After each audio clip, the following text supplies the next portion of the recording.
We're back here on the GSMC Baseball Podcast, bringing you our fourth segment, which is going to be talking about the Seattle Mariners and their offensive struggles. So let's get into that. But before we do it, once again, I'd like to ask you to please like and follow the show. Really does help out. Really does mean a lot. Thank you so much for that. And let's get back into the show once again today. All right, so the Seattle Mariners are one of the most interesting teams in all of baseball this year. A team that really is just very interesting to think about and watch, and a team that I always have my eye on because of just how interesting and how how eye-grabbing their team is. How, there's just always something going on with them, and I did want to talk about it here. So, with them this year, what's really been the problem, of course, really for the past 2 years now, I'd say, maybe longer than that, is their offense. This Mariners team has what I would say is the best pitching in all of baseball, really up there with the other elite teams like the Braves, like the Royals as well, where their pitching staff is just absolutely fantastic. The problem is now their offense is absolutely horrible. It's been one of the worst in baseball for a good few months now, and there's also been some problems as well now with the two men you see on the screen here if you're watching on YouTube. Julio Rodriguez and J.P. Crawford both are going on the injured list and are both going to be out for, I would say, a pretty significant time. J.P. Crawford is going to be out for 4 to 6 weeks with an injury to his hand, I believe it is. And then Julio Rodriguez is going to be out more than the 15 days that he's going to require in the injury list for his injury. I believe it should be around a month if I'm just doing like a general, wondering. I think that makes a lot of sense, and I think it kind of just is the most likely scenario here. But, yeah, I think really if the Mariners want to compete, they have to get off the ground with their offense, and they have to just do much better. So, let's go over these Mariners team offensive stats, shouldn't we? They're just really interesting. We're going to go by the players with the most plate appearances on this team and see what's going on with them. Julio Rodriguez, weighted runs created plus of 101. He's barely above average, and you're paying him millions and millions of dollars a year. A big contract. Congrats. Cal Raleigh, second most plate appearance on the team, 105. Not horrible, but you're expecting more from a guy like that. Third, Ty France, weighted runs created plus, 96. He is now DFA'd, so it's not great. It's not great. Fourth, J.P. Crawford, 90.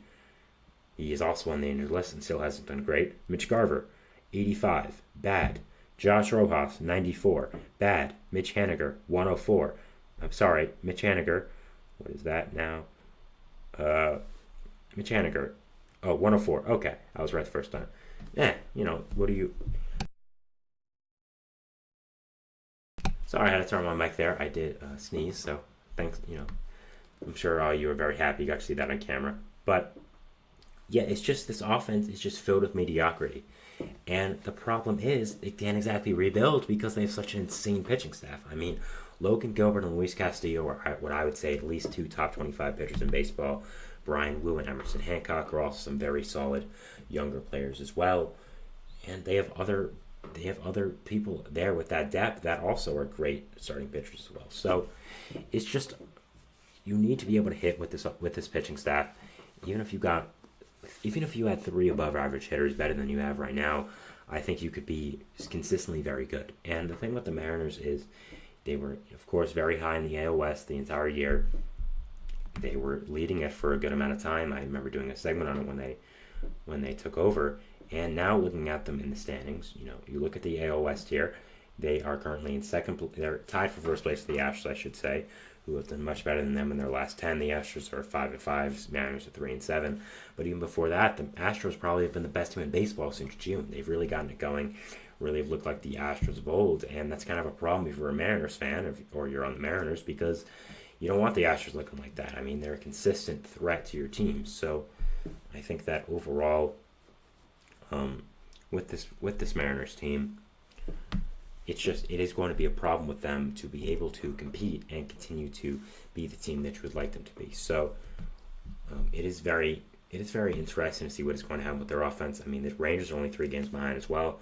They're only 3 games under 500, which is a great improvement from the start of the year. So the Mariners really, if I was them, I would have tried to take advantage of both the Astros and the Rangers not doing well at the start of the year, and they did. It's just not enough. I would have tried to get out 5 or 6 games ahead, and then when these offensive struggles rolled in, like they always do, you would have been able to, kind of deal with it. But now you're kind of screwed. So if I'm them, I'm really looking to get a lot of bats, and they've been connected virtually to every single bat in the market. There's a bat out there, they've been connected. Vladimir Guerrero Jr., connected. Isaac Paredes, connected. Luis Robert, connected. Jazz Chisholm, connected a lot. Tommy Pham, connected.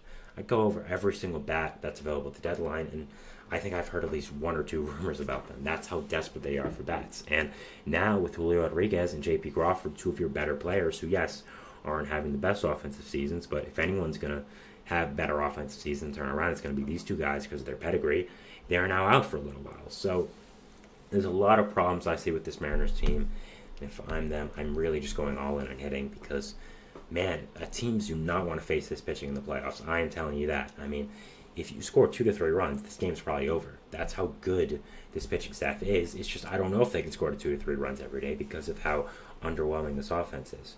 You, of course, just DFA Ty France, who, of course, I think deserved it, has been pretty bad, but you're now replacing him with Tyler Locklear, who hasn't exactly been the greatest in his few chances given at the MLB. Are you really going to have him as your starting first baseman trying to make the playoffs? Now, I listened to John Heyman's live show today on Bleacher Report, where he always gives out great information, and he talked about how they're going really hard after Vladimir Guerrero Jr. It's just the Blue Jays simply don't want to trade him, which I get. It's kind of not your fault. But if you're going hard after him, go hard after Luis Robert. Go hard after Jazz Chisholm. Go hard after these guys who are really young and very good as well. I mean, you have a fantastic farm system, and a lot of young players as well in the MLB roster that I think you'd be willing to trade. Luis Robert is not a player that comes available at the deadline every year. This is a guy with 3.5 years of control, cheap as well, who is a fantastic player. If I'm them, I'm offering up whoever I want. I mean, Cole Young, Harry Ford, Colton Emerson, Lazaro Montes, Felony Celestin. I apologize for announcing that top prospect's name wrong. Tyler Locklear as well, who I haven't been the greatest on. I still think is a very good, who still is a top prospect, so a lot of potential. These are 6 prospects here that I would say are consistently named as top 100 guys. Offer 2 of them. I don't see what the problem is here. Get that. Wait for Julio to heat up. Wait for J.P. Crawford to get healthy. Wait for him to heat up. Mitch Garver's a professional hitter. He'll figure it out. So will Mitch Haniger or a Polanco, I think. And then you got yourselves a lineup. Go after these guys heavy. Try to get your offense better because the AL is looking pretty weak right now, I'd say. The Yankees aren't doing as great as you expect them to. The Mariners are kind of, Astros. The Orioles. Orioles aren't doing as great as you expect them to as well. They've kind of stumbled these past 2 weeks. Still very good teams as well, but still, you got to take advantage of this. As I'm speaking, Mitch Haniger just hit a home run in his game, so that's nice. But overall, if I'm the Mariners, I'm really going hard on this offense. You really need to be able to find these guys that can help out this offense, help out with the consistency of it, which is really the big problem. And yeah, I think that you really need to just figure out what is wrong with this team and figure out the problems that are hindering them.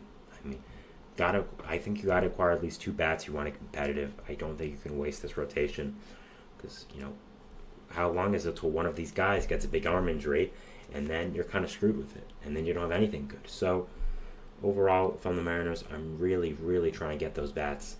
I need to be able to consistently make this team really good, and it's a problem right now with this offense with how bad it is, and J.P. Crawford and Julio Rodriguez now being out for a significant amount of time as they have, it's a problem. So overall, this Mariners team needs to acquire some bats, needs to just get better in that regard, and needs to take advantage of where they are in this AL West. As much as the Astros and Rangers have done better recently, you're still tied in first place. The Rangers are still 3 games back. They're still under 500.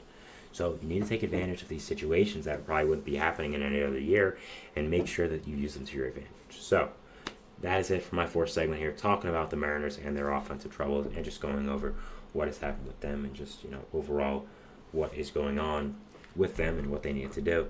Moving into my 5th and final segment here today, which is going to be talking about Alex Cora and his extension from the Boston Red Sox. So we'll be going over that, the Red Sox future, all that kind of stuff. And yeah, so we're doing that, and we'll see you after the break. So thanks, and bye.